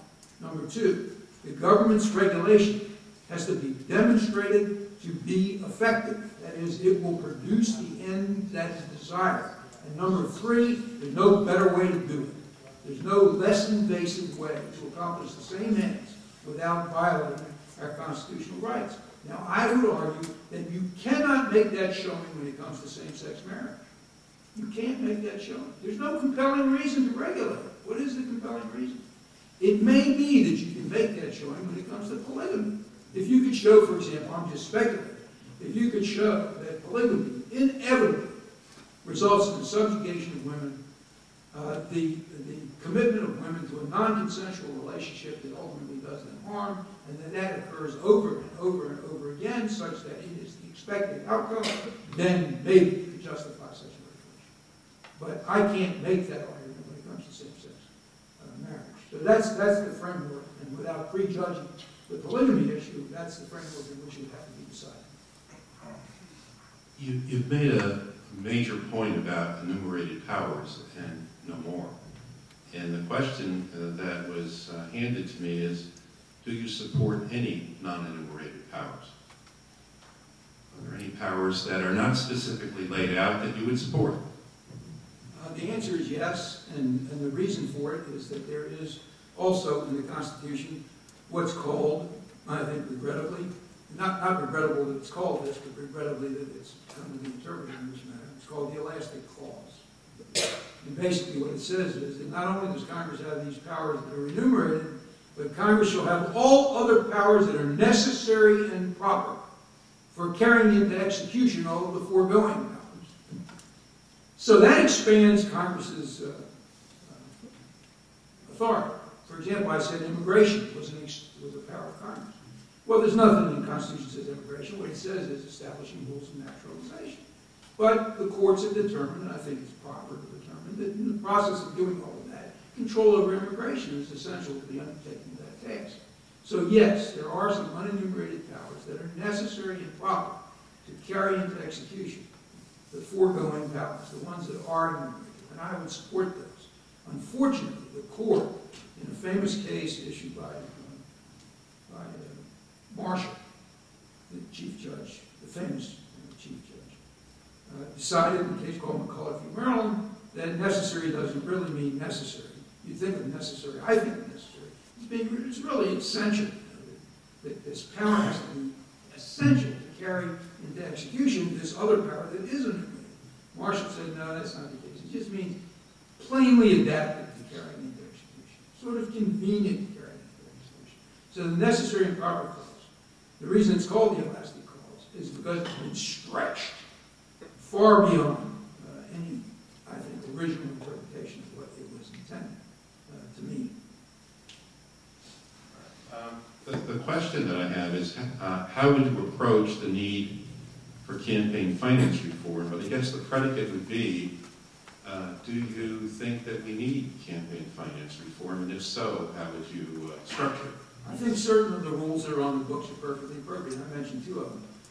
Rules that prevent candidates from accepting donations and then favoring the donor with government contracts or provision of government services. That I think should be prohibited. It is prohibited, and I don't see any problem with it. And secondly, the rules that prohibit candidates from accepting donations secretly and then using those donations for their personal aggrandizement, like airplane trips or a new automobile. That too is already illegal, should be illegal. I don't have any problem. What I object to is rules, regulations that truncate personal speech, that truncate freedom of speech, political speech, in my mind, and I think in the minds of all the libertarians I know, and many of the conservatives, political speech is the most essential form of protected speech in this country. The ability to criticize or support candidates for office. And when the speech is abridged, there has to be a really compelling reason to do so. You have to prove that what you're doing is going to work and that there's no more effective means of accomplishing the same thing. And I don't think the administration, not just this administration, but any administration, including McCain and Feingold, I don't think they've met that burden. Regrettably, the court, at least initially, agreed with them, although in this latest case, is moving in the direction of restoring free speech. I don't know that I would have articulated this question this way, but it's a question that comes near and dear to my heart anyway. I'll just read it the way that it is. Why are unelected regulatory agencies so dangerous? Well, there's a provision in the Constitution that's become known as the non-delegation clause. The non-delegation clause is not named that in the Constitution. What it says in the Constitution is the very first sentence of the Constitution, right after the preamble. It says all legislative power is vested in Congress. Now, the framers were pretty smart guys, and they did that. They vested legislative power in Congress because they knew that we, the voters, would have recourse if we didn't like what the Congress did. We could vote the bums out of office. And of course, we do that occasionally. We did it this year, right? It's proof of the wisdom of that provision. Because imposed upon Congress passes legislation, nobody knows what the heck it means. And you can think of a couple of examples of that.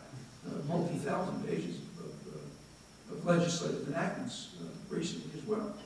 And suppose then Congress delegates to one of the 320 alphabet agencies in Washington, D.C., these so-called administrative agencies, the power to interpret these rules to flesh out the details.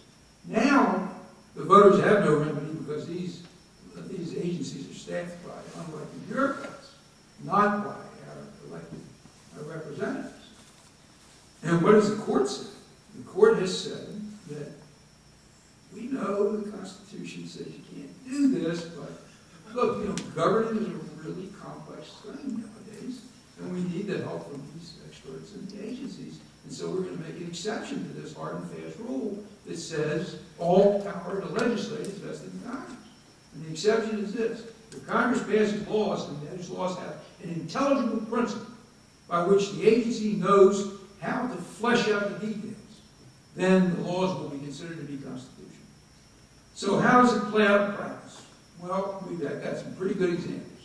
Example number one, case A is TARP, the Troubled Asset Relief Program, whereby authority was turned over not to Congress, but by Congress to the Secretary of the Treasury to enact regulations that control the U.S. economic system.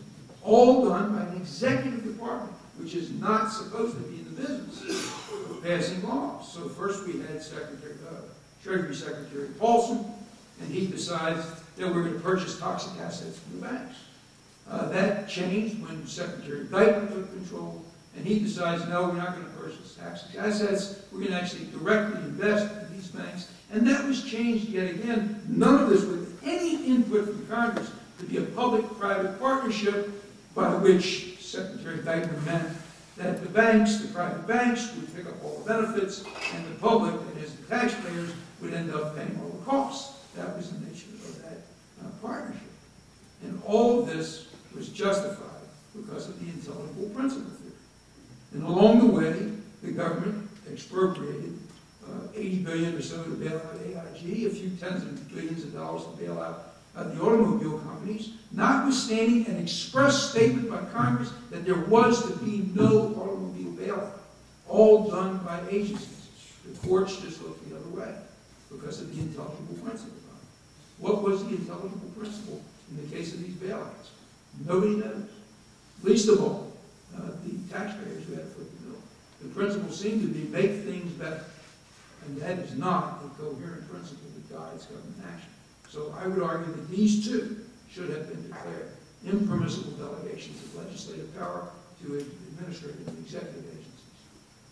Because of Mr. Marshall and McCulloch v. Maryland, the case that I mentioned where he interpreted the necessary and proper clause, said that necessary doesn't really mean essential. What it really means is plainly adapted and convenient. And he declared that the Second National Bank was perfectly constitutional, even though there's no constitutional power to develop the Second National Bank. Why was it perfectly constitutional? Because it was a necessary and proper adjunct of the power to regulate commerce, the power to coin money.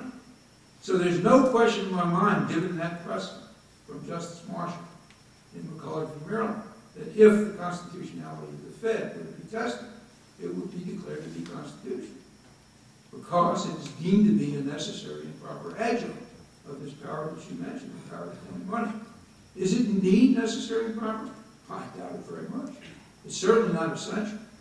There's certainly alternative ways of accomplishing the same ends. But under Marshall's interpretation of the necessary and proper clause, it is indeed going to be declared constitutional if it would be tested. And meanwhile, there have been a couple of cases about legal tender. The first case said that no, the government could not specify that we had to accept certain currency as legal tender. In the second case, just a few years later, they overturned the first case. And so the legal tender laws have already been declared to be constitutional. Is all of this a good thing? Well, the Fed has an awful lot of power.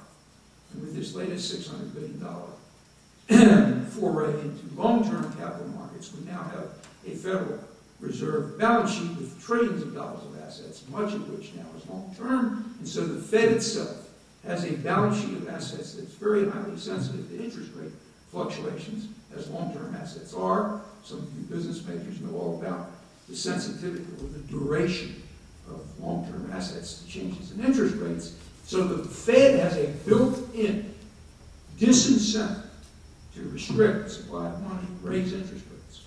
Because if it does so, it will now, because of its long-term portfolio, drive the value of those assets way down and compromise the Federal Reserve System's ability to meet its obligations.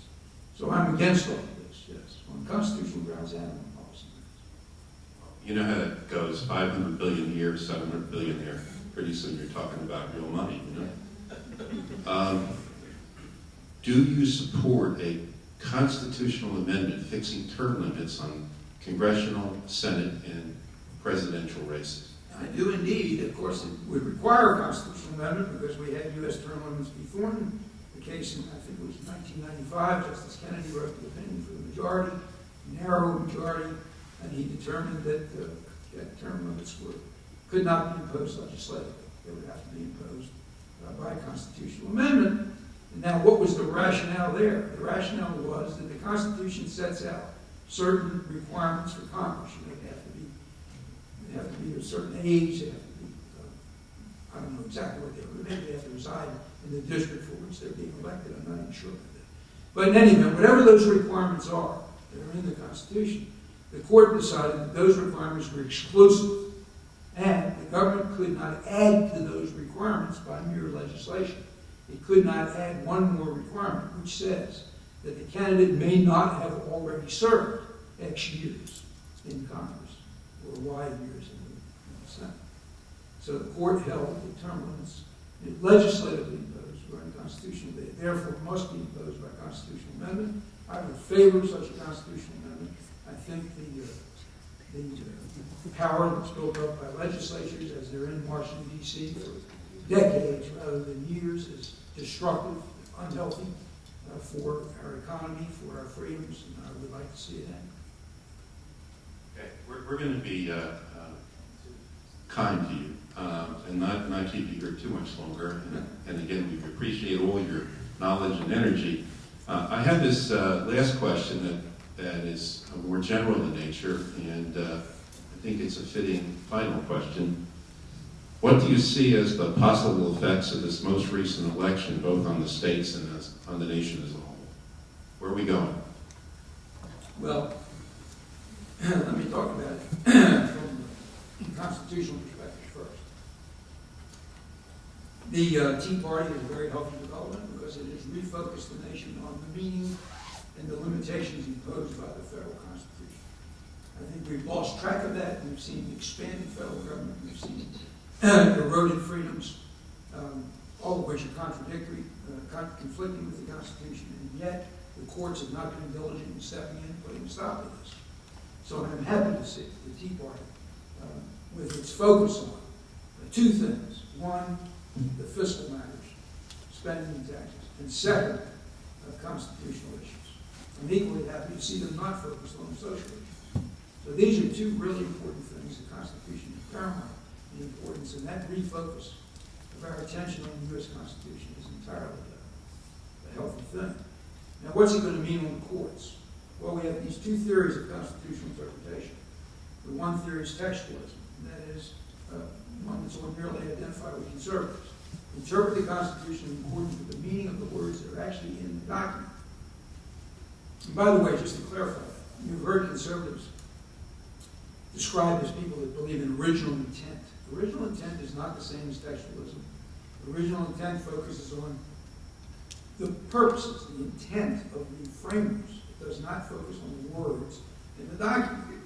And Scalia, who is sometimes described as original intent, and made this statement very succinctly. He said, it's the law that governs, not the intent of the lawgiver. So it's the words in the document that matter. That's what textualism says. You've also heard, by the way, conservatives interpret it called strict instructions. And again, that's not quite accurate either.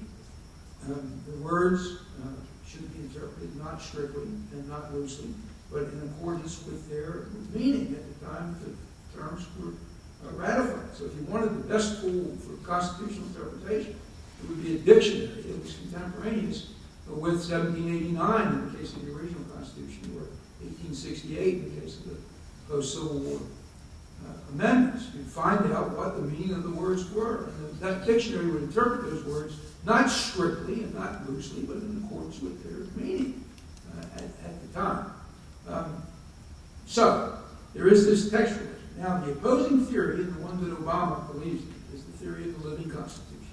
Justice Breyer is the foremost proponent in the court. He said the Constitution must be a malleable document that can be molded.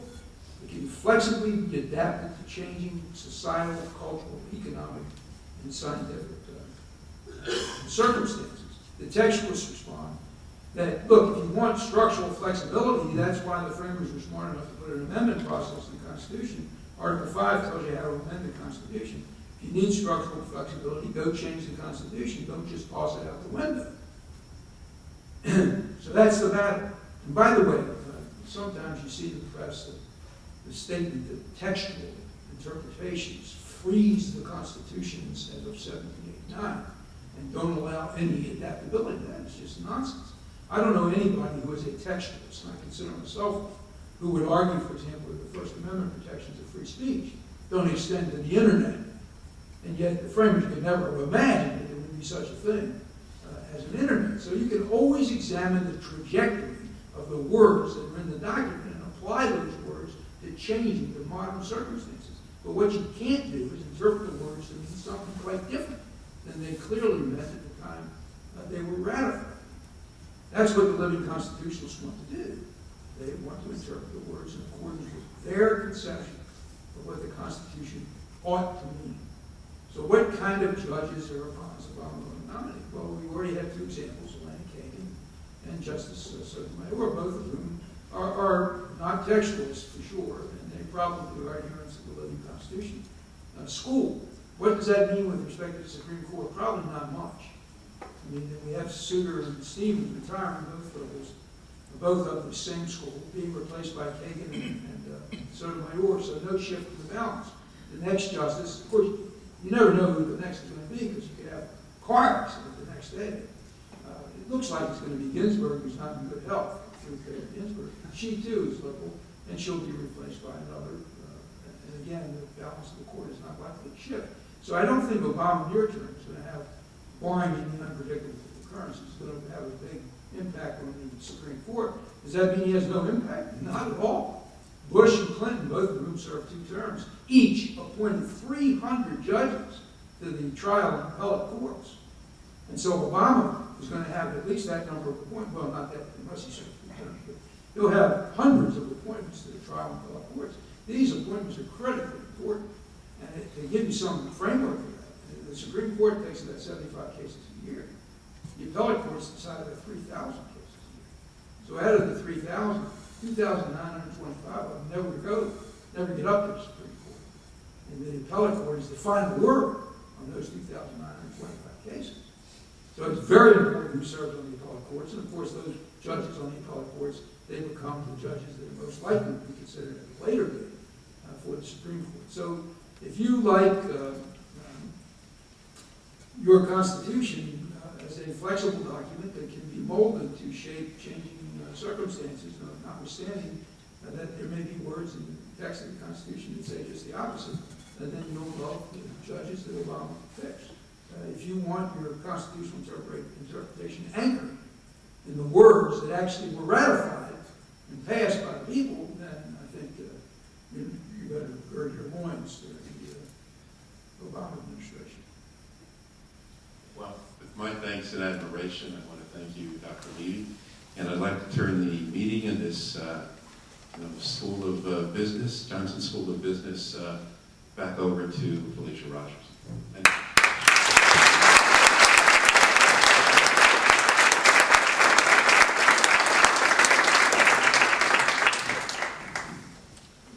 Great. Thank you guys so much for attending this event. In order to show appreciation to Dr. Levy for coming here and speaking, we'd like to present him with the Distinguished Speaker Award for the Hodges University Johnson School of Business. So,